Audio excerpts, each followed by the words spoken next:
atau yang saat ini dicermati di masyarakat?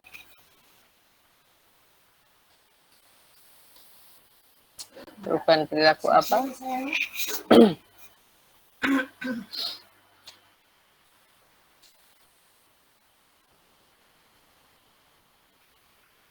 Adakah yang pernah makan jajanan yang kurang sehat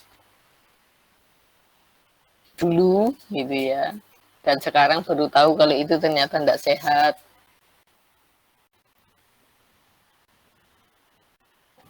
Pernah Bu. Apa? Jadi sebelum ibu sama ayah itu mengalami bukan mengalami penyakit sih Bu, tepatnya kemarin ayah tuh abis kena asam lambung gitu Bu. Nah sebelumnya tuh makannya nggak teratur, terus kayak sembarangan gitu Bu. Setelah tahu kena bibit asam lambung, jadi untuk sekarang keluarga saya kalau makan tuh lebih kayak berhati-hati gitu. Lebih tertata juga, makannya apa, minumnya apa, begitu Bu. Oke, bagus. Berarti ada perubahan perilaku, tapi sesudah ada peristiwa ya, terserang suatu penyakit gitu ya. Oke, terima kasih Arum. Ada lagi yang lain? Mungkin keluarganya mengalami apa terkait dengan perubahan perilaku kesehatan?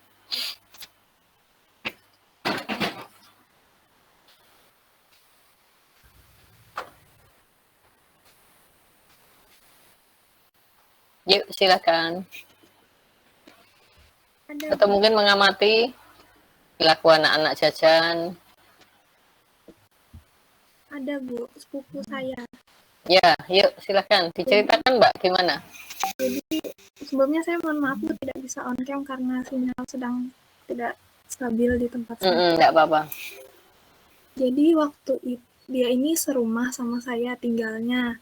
Nah, waktu bulan lalu itu dia sempat keluar rumah Bu, beli kuota sama beli jajan gitu Bu. Cuma waktu beli jajan itu penjualnya itu nggak pakai masker Bu. Terus dia juga waktu pulang ke rumah itu nggak cuci tangan Bu, tapi langsung main HP di kamar gitu. Jadi terus waktu sekitar 3 atau 4 hari setelahnya itu badan dia panas tinggi Bu. Terus akhirnya dipanggil dokter ke rumah, ternyata waktu dites positif COVID Bu. Jadi setelah itu dia apa-apa cuci tangan terus Bu akhirnya. Oke. Kena lagi katanya. Ya, kena dampaknya dulu baru berubah ya perilakunya ya. Iya Bu. Oke, baik. Terima kasih Ripka. Ada lagi yang lain yang mencermati suatu peristiwa yang terkait dengan perubahan perilaku kesehatan?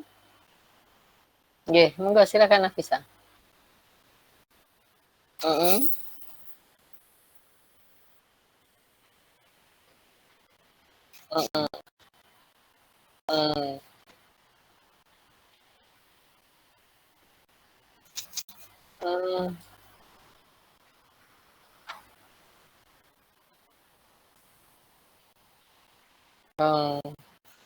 Ya, jadi hati-hati juga ya Bapak ya.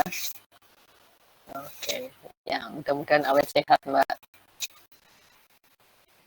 Oke. Terus silakan yang lain lagi. Ada Bu. Oke, silakan. Jadi ini kisah dari almarhum kakek saya dulu.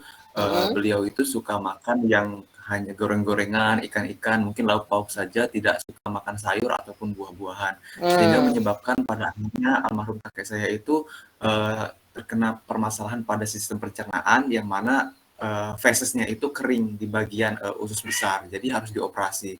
Ketika sudah dioperasi, akhirnya ya kakek saya harus membiasakan makan buah-buahan, sayur-sayuran, dan seperti itu.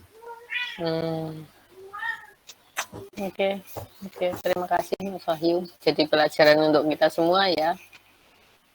Ternyata kalau kurang berimbang bisa dampaknya luar biasa ya.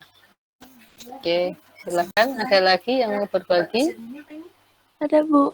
Oke, monggo silakan Farah. Jadi di lingkungan saya dulu itu Bu lebih individualis gitu loh Bu, jarang ngumpul-ngumpul, yang ngumpul orang.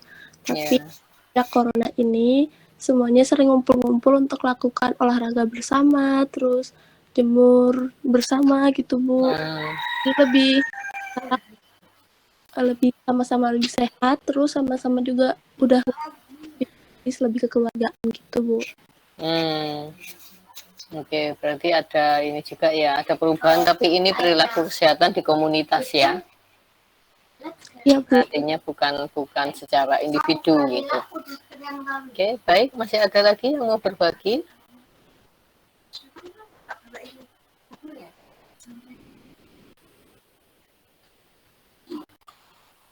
Oke, dari kisah-kisah yang tadi dibagi oleh teman-teman, kita bisa tahu gitu ya betapa pentingnya perubahan perilaku kesehatan. Perilaku-perilaku yang semula kurang sehat ya ternyata berdampak buruk pada status kesehatan ya individu. Ya, ada yang kemudian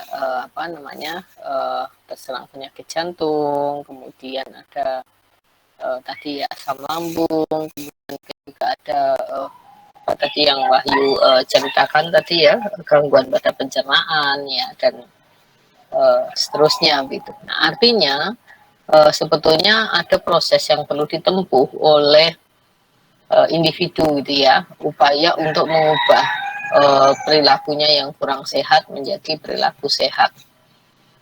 Nah, hari ini kita akan belajar mengimplementasikan, menerapkan ya teori-teori perubahan perilaku, ya teori-teori perubahan perilaku dari yang kurang sehat menjadi sehat gitu. Nah, model penerapan ini adalah Anda merumuskan satu kasus dulu gitu ya, merumuskan kasus dulu, kemudian kasus itu kemudian dianalisis dengan teori-teori perubahan perilaku kesehatan. Nah, ada banyak teori ya yang sudah dipelajari kan. Nah, jadi nanti masing-masing kelompok akan menganalisis satu kasus ya dengan menggunakan satu teori, sehingga setiap kelompok akan menganalisis kasus dengan teori yang berbeda. Kasusnya boleh sama, tapi nanti teori yang akan digunakan berbeda. Oke, bisa dipahami kah sampai di sini? Bisa Bu. Saya. Oke, teori yang akan digunakan ya ada health belief model, ya model keyakinan, ya keyakinan kesehatan. Kemudian TPB, ya.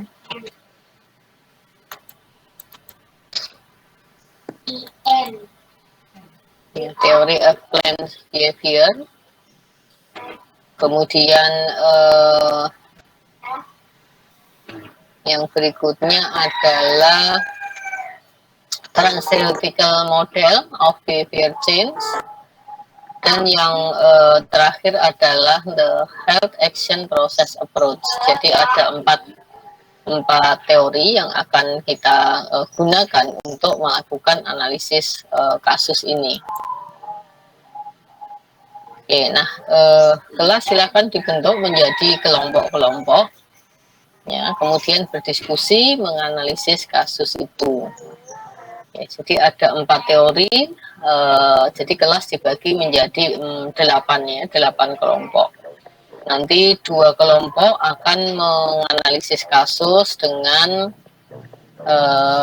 health belief model, kemudian 2 kelompok dengan theory of planned behavior, 2 kelompok dengan trans-theoretical model of behavior change, dan yang 2 kelompok lagi the health action process approach. Ya, jadi satu teori akan digunakan oleh 2 kelompok untuk menganalisis suatu kasus. Nah, harapan saya kasus yang dianalisis ini nanti bisa antara kelompok yang menggunakan teori yang sama itu kasusnya berbeda gitu ya. Tapi kalau suatu kasus boleh dianalisis oleh beberapa kelompok dengan teori yang berbeda. Oke, bisa dipahami ya. supaya nanti Anda tahu bedanya, misalnya kasus yang sama ternyata dijelaskan dengan teori yang berbeda, ya itu dinamikanya akan berbeda gitu loh. Ya, kita akan mencoba memahami lebih dalam gitu ya terkait dengan teori-teori ini supaya nanti bisa menerapkan dan bisa menggunakannya gitu dalam kasus-kasus kesehatan yang mungkin akan Anda hadapi di dalam profesi Anda. Minimal sekarang belajar menerapkan teori ini dalam kasus ya. Masalah nanti pas Anda praktek mungkin kasusnya berbeda, enggak masalah. Anda sudah paham bagaimana penerapannya. Oke. Pembagian kelompoknya saya serahkan kepada Anda membentuk kelompok seperti apa. Yang penting kita sepakati dulu masing-masing biasanya kalau bentuk kelompok kalian gimana? Milih ketua dulu atau ada anggota dan timnya dulu baru dipilih ketuanya?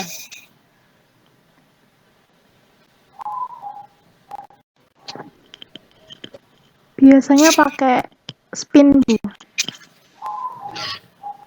Pakai apa? Aplikasi itu buat mengacak kelompok gitu.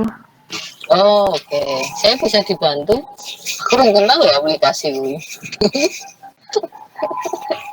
Jadi ya, jadi tahu ada aplikasi namanya Spin. Oke. Ya, nanti tolong saya dibantu ya Mbak Nafisa. Iya Bu. Ya, silakan bentuk 8 kelompok. Jadi kelompok 1-2 itu akan menggunakan teori the high belief model ya. Kemudian kelompok 3-4 pakai TPP, kelompok 5-6 menggunakan transtheoretical model, kemudian kelompok 7-8 health action process approach. Nah, masalah kasusnya Anda bisa sepakati bersama akan mengangkat kasus apa. Jadi tolong dibentuk kelompoknya, kemudian boleh memilih kasusnya. Ya, kasus yang tadi diceritakan oleh teman-teman itu boleh kalau mau diangkat. Ya. Atau Anda punya pemikiran di dalam kelompok ada kasus lain mungkin yang Anda pandang lebih lebih menarik, misalnya mau Anda angkat ya boleh juga gitu. Ya, jadi boleh kasus yang tadi sudah diceritakan tadi atau mau pakai kasus yang disepakati bersama. Monggo silakan.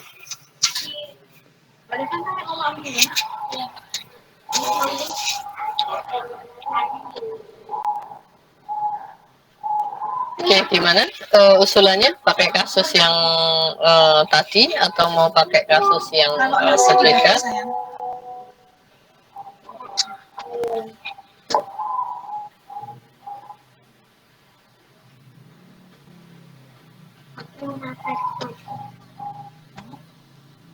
Tanya mau bubur beras? Ada. Bubur ayamnya ada berapa? Ada berapa aku? Ada 4. 4. 2 aku ya? 2. Banyaknya aku gak habis. Enggak semuanya. 1 dulu nanti kalau habis satu di rumah, 1 di pondok.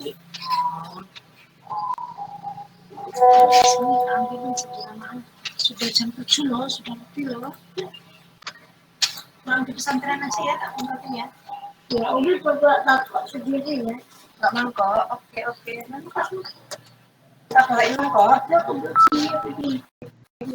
Jajan yang mana? Ambil jajan sebentar. Ya Allah, bawa.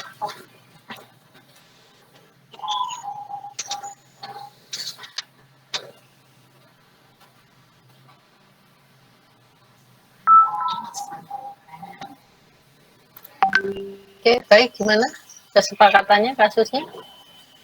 Mau ngangkat sendiri atau mau menggunakan yang tadi sudah dibagi oleh teman-teman?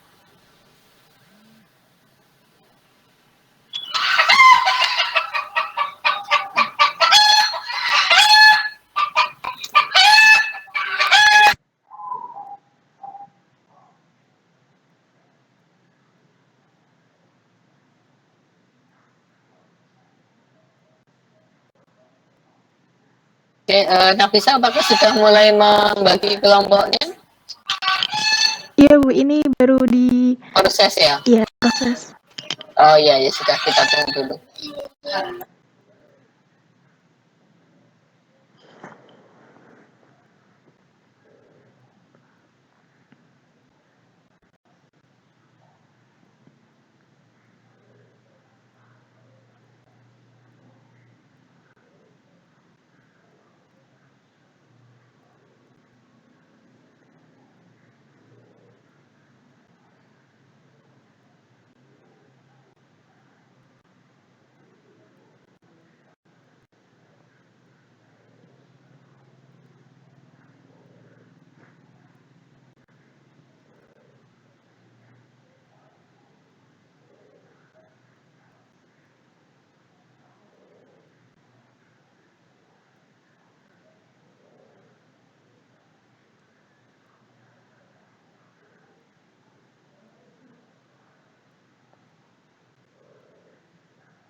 Oke, sudah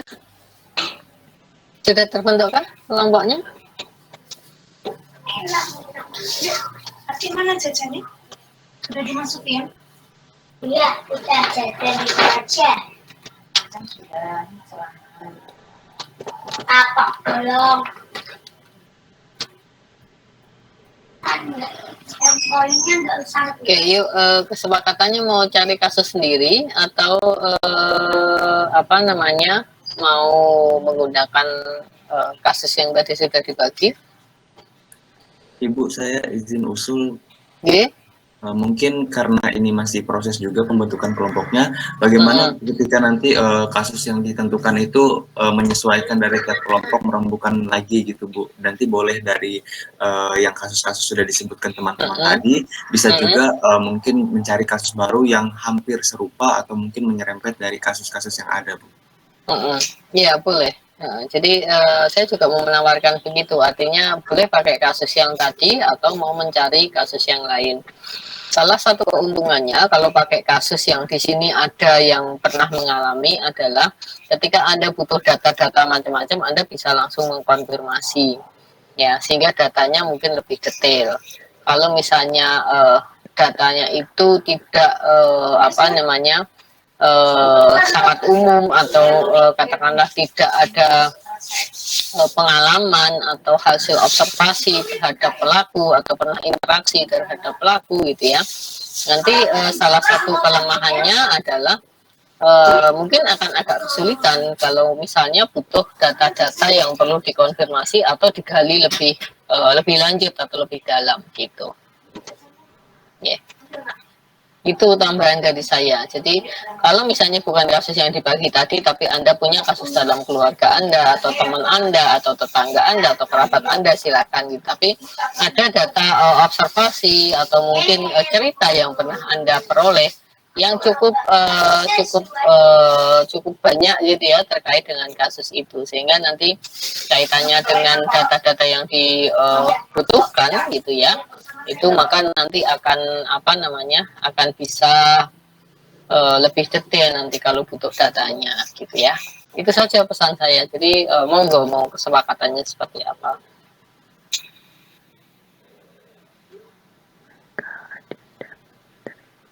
Tapi ini pembentukan kelompoknya belum selesai kan?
Oke.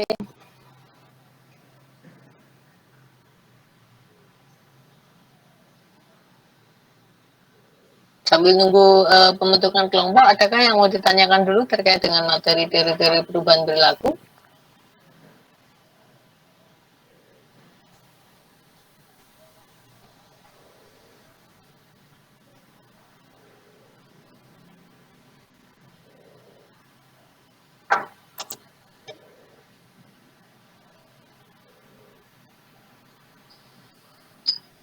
Kalau misalnya ada yang mau ditanyakan, boleh ya, silahkan.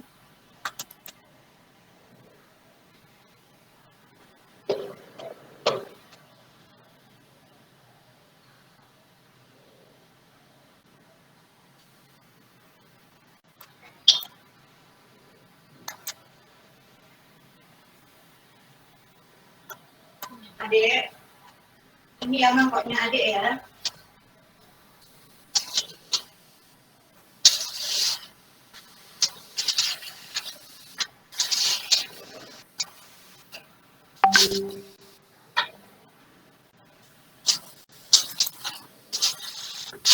Ibu mohon maaf izin bertanya. Tadi teorinya apa aja ya Bu? Saya lupa. Teorinya seperti ini, mungkin saya bisa share ya.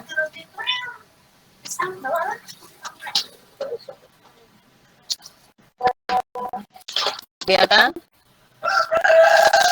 Sudah Bu.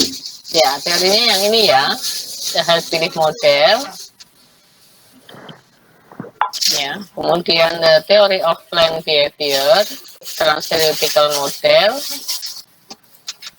Ya, dan the hard action process approach.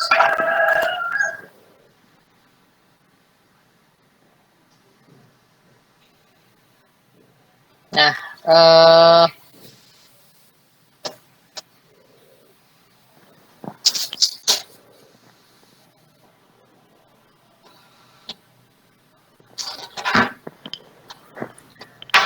Ibu izin bertanya lagi. okay. Di ada 5 tahap dalam perubahan perilaku dari trans-theoretical model of behavior. Nah, itu ada kontemplasi. Maksudnya kontemplasi dan prakontemplasi ini apa ya Bu? Oke, di video sudah disimakkah TOL? Maaf, saya belum. Ada di sana ya. Jadi prakontemplasi itu pra perenungan. Jadi kontemplasi itu perenungan. Ya, jadi ada di sini niatan untuk perubahan perilaku, kemudian dia mulai sebelum melakukan perenungan dia mungkin sudah merasakan di sini merasakan ada hal yang perlu untuk diubah misalnya gitu. Kemudian di sini melakukan perenungan gitu ya, perenungan apa yang perlu diubah, kemudian mengapa hal ini bisa terjadi, apa penyebabnya ya dan seterusnya.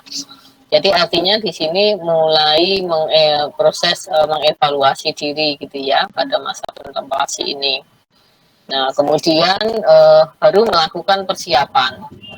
Ya, kalau mau berubah apa yang harus disiapkan, apa yang harus ditata gitu ya. Nah, kalau ini sudah persiapan selesai, baru mulai actionnya, ya artinya perubahan perilaku mulai dilaksanakan. Nah, kemudian di sini yang namanya perilaku berubah itu kan perlu dipelihara. Nah, ya di sini terjadilah proses pemeliharaan perilaku dan di sini kemudian terminasi ya, kemudian kondisi sudah tercapai, misalnya itu dipertahankan gitu ya. Gitu. Nah, tapi bisa juga terjadi kalau maintenance-nya nggak jalan dengan baik, ya maka terjadi proses berhenti di sini, berhenti berubah. Nah, kalau berhenti berubah ya akan balik lagi ke sini, relapse, kambuh lagi gitu ya. Artinya kebiasaan-kebiasaan buruk menjadi muncul lagi. Nah, berarti perlu dilakukan perubahan perilaku lagi. Ya, arahnya nanti dari sini lagi, gitu.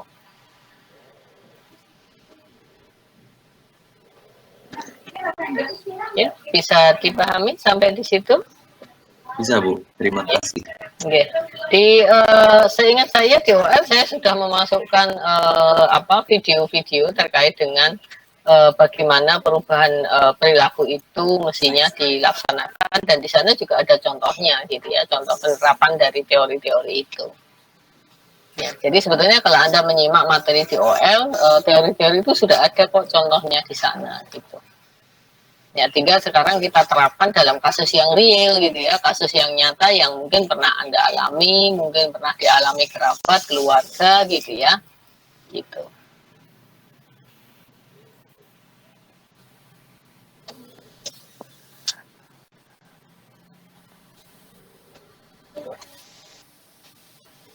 Oke, baik, masih ada pertanyaan berikutnya? Silakan, selain Wahyu, siapa lagi yang mau bertanya? Supaya nanti pas menerapkan teori, diskusi Anda betul-betul paham gitu ya.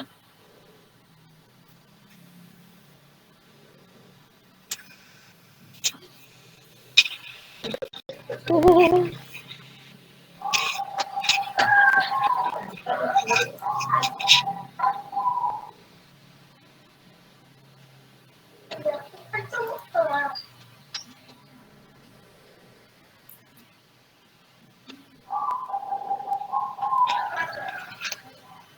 kalau ada pertanyaan-pertanyaan lebih lanjut.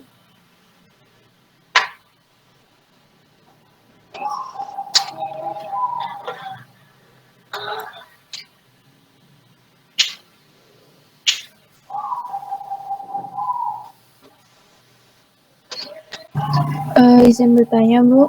Oke, monggo, Mbak. Nanti metode presentasinya menggunakan PPT atau bagaimana ya, Bu? Boleh pakai PPT barang 1-2 slide saja, nggak usah terlalu banyak. Ya, nggak usah banyak tulisan. Mungkin kalau saya sih lebih menganjurkan pakai bagannya tadi ya.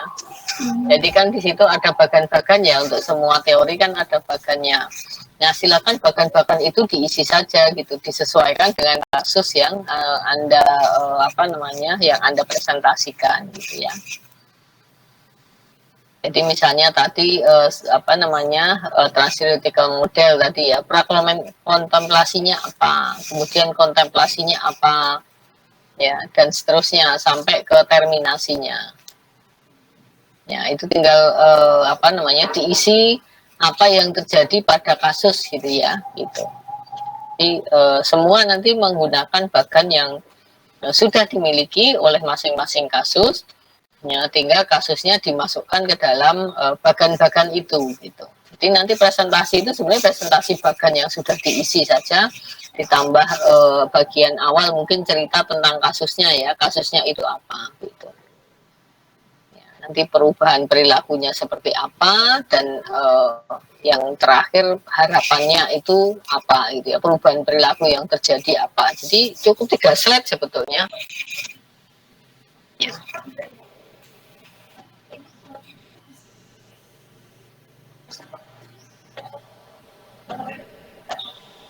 Baik, Bu. Terima kasih, Bu. Iya, sama-sama.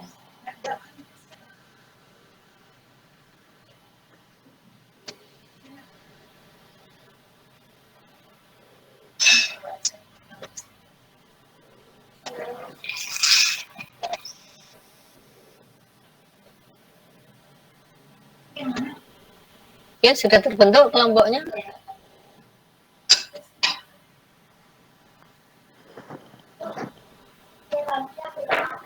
Sudah, Bu. Ya.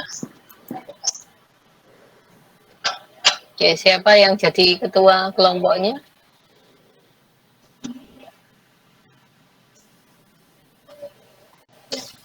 Oke, monggo segera di ini, berarti masing-masing kelompok mungkin bisa berunding dulu mau mengangkat kasusnya apa, gitu ya. Semua sudah tahu kelompoknya? Sudah, Bu.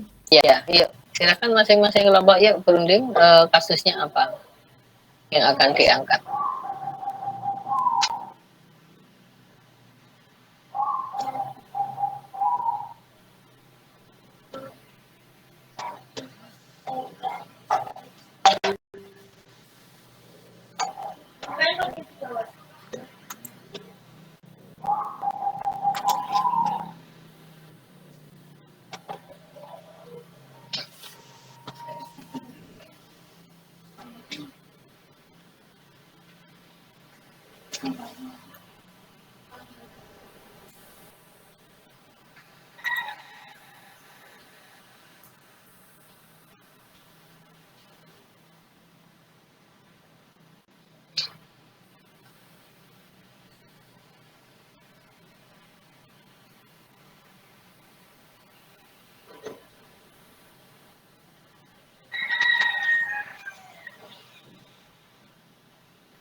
Ya, saya tunggu ya informasi ininya, kasus-kasusnya. Baik, Bu.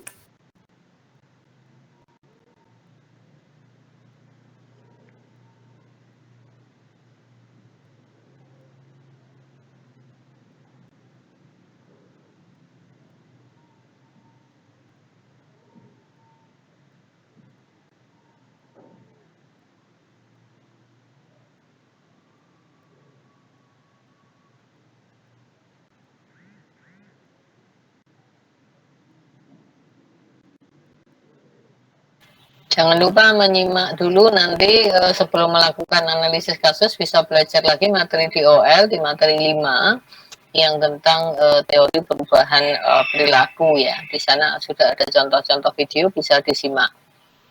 Ya, supaya nanti pas menganalisis betul-betul menerapkan teori-teori yang yang digunakan ya, tidak hanya sekedar common sense atau menggunakan pemikiran Anda saja tanpa memanfaatkan teorinya gitu.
Kalau yang sudah ketemu topiknya, tolong saya dikabari ya.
izin menjelaskan dari kelompok saya, Bu. Oke, silakan.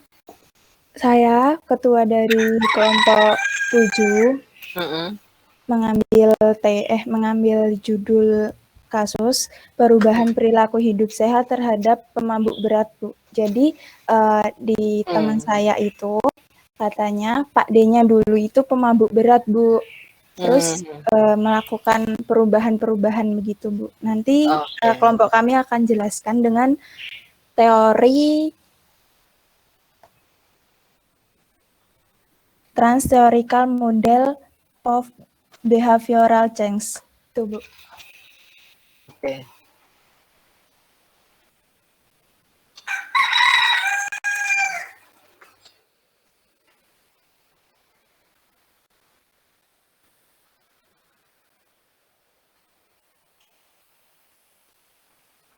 Oke, kelompok 7, ketuanya Arum ya? Nggih, Bu.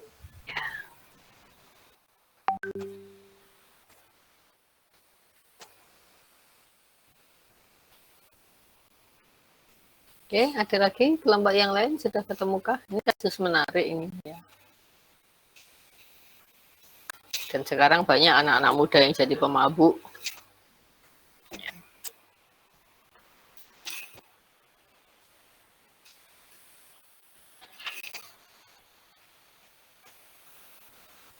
Kelompok 1, kelompok 2.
Kasaranso.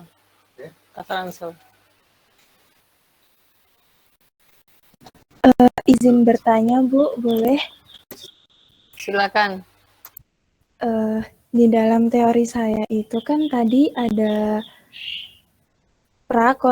prakontemplasi sama kontemplasi. Nah, mohon maaf, Bu, sebelumnya saya kurang begitu paham banget tentang perbedaan dua tersebut, Bu.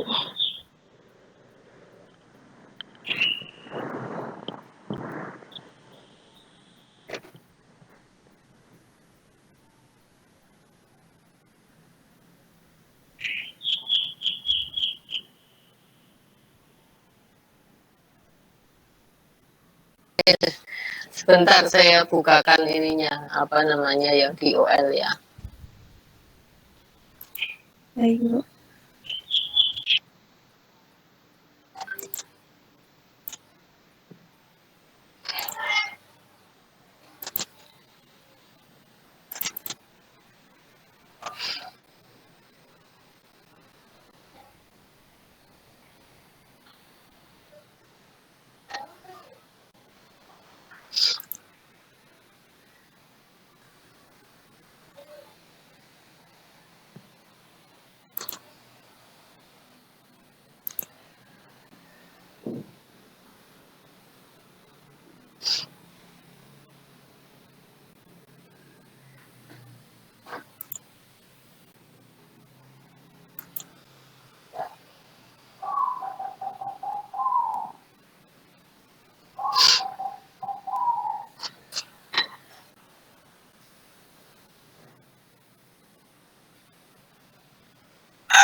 Oke, kelihatan nggak learningnya?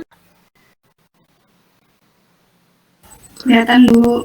Ya, di sini kan ada tahapan menuju perubahan bagi individu yang pakai transtheoretical model ya, ini part satunya. Jadi pra perenungan atau pre-contemplation itu individu belum siap untuk berubah. Ya, jadi masih kondisi saat ini gitu, masih saat ini yang berlangsung sebelum dia berubah. Kalau dia pemabuk ya masih dalam kondisi mabuk gitu ya, masih suka mabuk-mabukan. Nah, baru di sini nanti pada tahap perenungan ya itu baru dia muncul di sini keinginan untuk berubah. Ya, baru muncul gitu, muncul keinginan, belum ke persiapan yang serius gitu ya. Jadi baru mulai merenung, mungkin kok badan saya sakit, ada rasa mungkin tidak enak gitu ya. Nah itu apa saya perlu mengubah perilaku ya gitu. Nah baru menimbang-nimbang gitu ya, baru menimbang-nimbang untuk berubah gitu ya. Nah kemudian pada tahap preparation atau persiapan ya dia baru punya komitmen ini, mulai berubah, saya mulai harus mengubah ini perilaku saya, mungkin menata tadi kalau yang kena asam lambung misalnya ya, mulai menata siap-siap nyari informasi terkait dengan dietnya, misalnya untuk asam lambung, makanan apa, menu apa yang baik untuk dikonsumsi, pola makannya harus seperti apa ya, mulai cari-cari informasi lah katakanlah di sana ya pada tahap persiapan ini. Kemudian pada fase tindakan ini, tindakannya dimulai ya, mulai diterapkan ya. Jadi kiat-kiat resep-resep itu mulai diterapkan ya. Sudah ada tindakan nyata pada fase action ini ya, baru kemudian di sini menjaga atau mempertahankan perubahan. Ya, jadi seperti di gambar sini ya, pre-contemplation ya masih belum ada persiapan apa-apa di sini, belum siap untuk berubah. Kontemplasi ini mulai merenung, apa saya perlu olahraga ya, perlu ini, perlu itu gitu ya. Nah, kemudian preparation mulai cari resep-resep cara-cara mengubah perilaku. Nah, ini mulai berolahraga yang juga dijaga dengan menu makanan yang sehat. Nah, walaupun ini dimungkinkan kalau usaha maintenance berhenti, ya maka akan relapse, akan kambuh lagi, makanya semaunya lagi, seenaknya lagi gitu ya. Ya akhirnya nanti akan kembali pada kondisi sebelumnya ya, mungkin gangguan-gangguan akan kembali muncul di situ gitu. Ya. Bisa dipahami sampai di sini Mbak Atu dan teman-teman yang lain? Bisa, Bu. Terima kasih, Bu. Oke, nanti disimak di OL-nya ada ini Mbak, ini ada videonya, ada contohnya kok. Oke. Terima kasih, Bu. Oke, sama-sama. Ibu, saya izin bertanya, Bu. Ya. Di teori health action process approach itu ada gap intensi.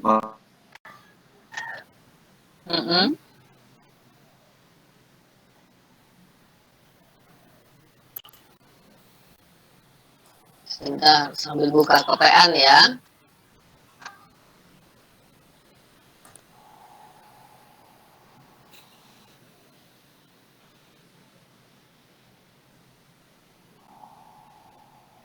Nah, ini nemu ikannya di mana kah? Di Bagan atau di mana? Di yang tadi itu di yang Ibu share waktu saya bertanya tentang apa ya tadi? Pokoknya kayak di PPT itu, Bu. Oh, oke.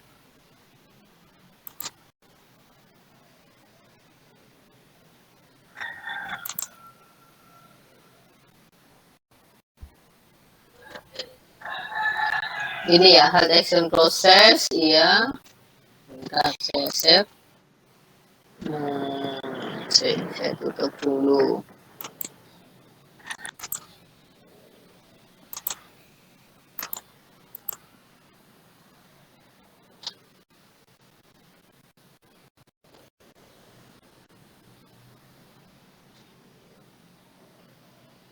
Oke, gap intensi ini ya yang dimaksud ya? Iya, betul, Bu. Iya, gap intensi ya. Jadi gap intensi ini tidak adanya keselarasan gitu ya, antara keinginan gitu ya, keinginan dengan apa yang sudah dilakukan, antara harapan dengan realita.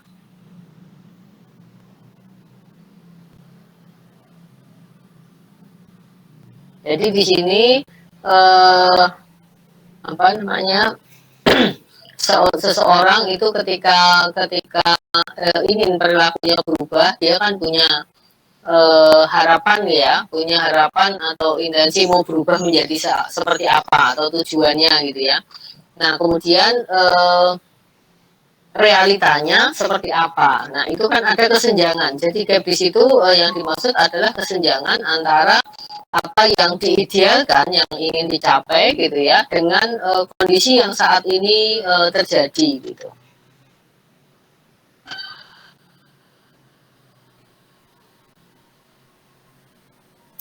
Sudah cukup menjelaskan atau belum ya penjelasan saya?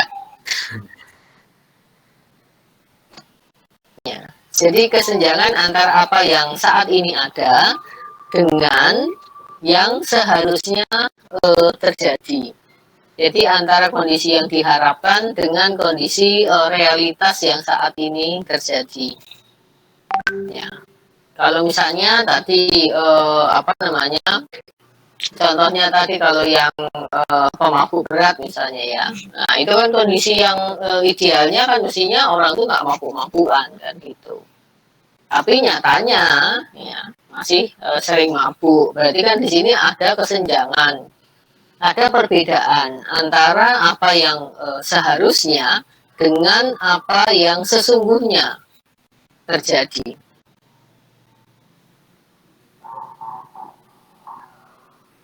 Misalnya idealnya untuk menjaga kesehatan, orang itu kan menjaga apa namanya, gaya hidupnya, pola makannya, olahraga dan seterusnya ya, contoh dalam hal pola makan misalnya ya. Tapi realitanya kan masih banyak orang yang makan suka-suka.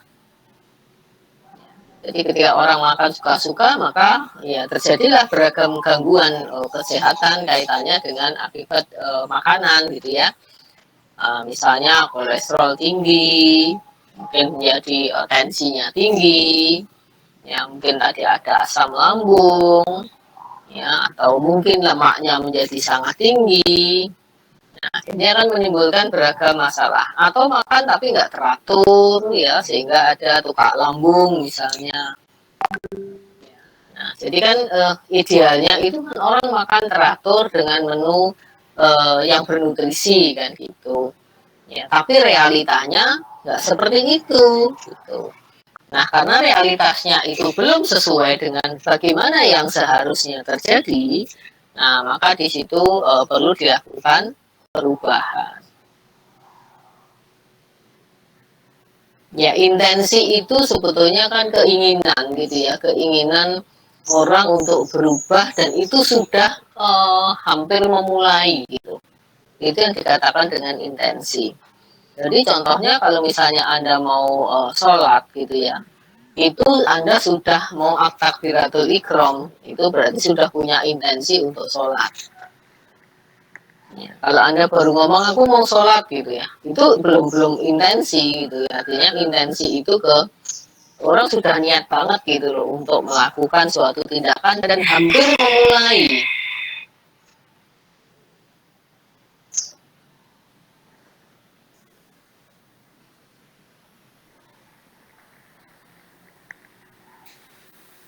Oke, seperti itu untuk apa namanya penjelasan terkait dengan intensi tadi.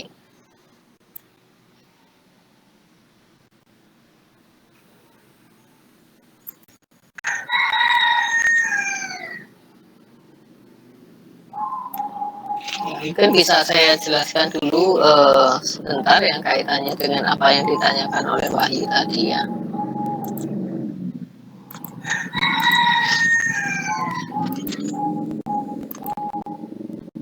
Nah, jadi kalau kita lihat di dalam model ini ya, HEPA, ya, model ini akan membedakan 3 tahap. Jadi ada intensi, pengambilan keputusan dan motivasi, perencanaan dan tindakan, serta mempertahankan dan pemulihan.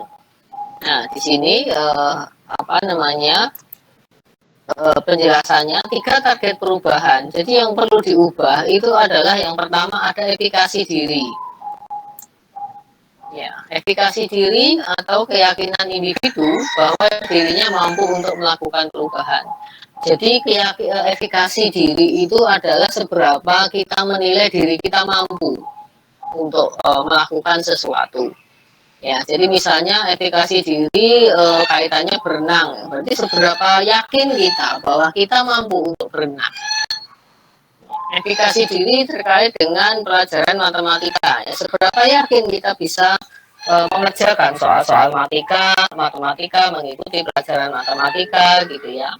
Dan mungkin mencapai prestasi di mata pelajaran matematika ini. Kemudian outcome yang diharapkan atau keyakinan bahwa tindakan yang dilakukan akan memperbaiki kesehatannya atau tidak. Nah, jadi ini pada targetnya. Apakah kita yakin bahwa tindakan yang kita lakukan itu akan bisa mencapai ya hasil yang diharapkan?